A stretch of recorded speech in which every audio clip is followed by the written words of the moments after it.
On Wednesday, Trump was asked whether this practice was racist. He calls the virus that, he said, because it comes from China.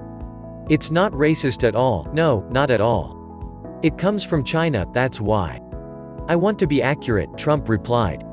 While the Trump administration has been criticized for its response to the pandemic, especially delays in making tests available for the virus, Trump was correct that the virus originated in China, and that the Chinese government bears some responsibility for its spread by hiding and then minimizing the outbreak. Trump also correctly pointed out that a Chinese government official tried to blame the US for the outbreak. The virus appears to have originated at Huanan Live Animal Market in Wuhan. Of the first 41 people infected with the virus, 27 had gone to the market, which sells and kills animals, some of them wild, for consumption, Vox reported. In 2002, officials traced the outbreak of the SARS virus to a market in southern China that also sold live, wild animals for food. China's so-called wet markets arose in the 1970s, when famine killed millions there. In 1978, China's communist government allowed private farming, and a decade later it legalized the private industry of raising and selling wildlife. The unsanitary conditions of these markets and storage of animals in crates on top of one another has been blamed for the transmission of viruses between species. In the initial stages of the SARS outbreak, Chinese officials withheld information on the number of people infected and later conceded it was not well prepared for the epidemic.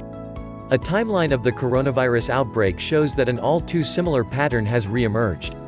December 10, 2019, a 57-year-old seafood merchant at Huanan Market named Wei Guishen falls ill in what is believed to be the first case of COVID-19. Days later, he is hospitalized.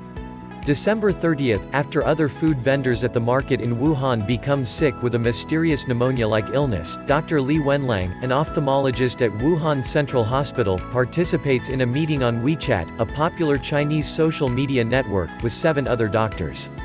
The topic of conversation is a growing number of cases in which patients undergo a rapid deterioration linked to respiratory failure. Wenlang warns that the illness resembles SARS, which went on to kill more than 800 people in 17 countries. December 31, the Chinese government publicly confirms that dozens of patients in Wuhan are being treated for a pneumonia-like condition.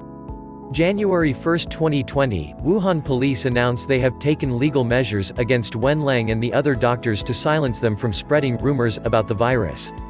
January 5, health officials in China rule out the possibility that the virus is a recurrence of SARS. January 7, Chinese officials say they have identified the COVID-19 virus behind the growing number of infections. January 10, Chinese scientists post the sequenced DNA of the virus online. January 11, China announces first death due to COVID-19. The 61-year-old man had been a regular customer at Huanan Market. January 13, a case of the virus is reported in Thailand, the first outside of China. January 16, Japanese officials report their first case of COVID-19, a man who had visited Wuhan.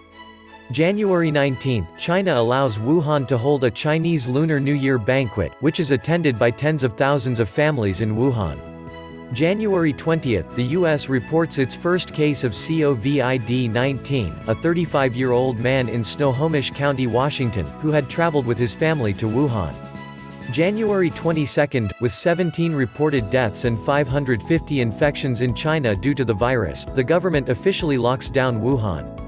By this time, the city's mayor admits more than 5 million people have already left the region. February 6, Li Wenlang dies at a hospital in Wuhan.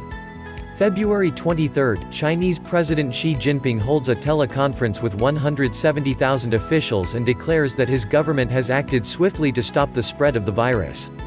March 12, Chinese Foreign Ministry spokesman Zhao Lijian suggests that the virus was brought into China by members of the U.S. military. Be transparent. Zhao wrote on Twitter. Make public your data. U.S. owe us an explanation.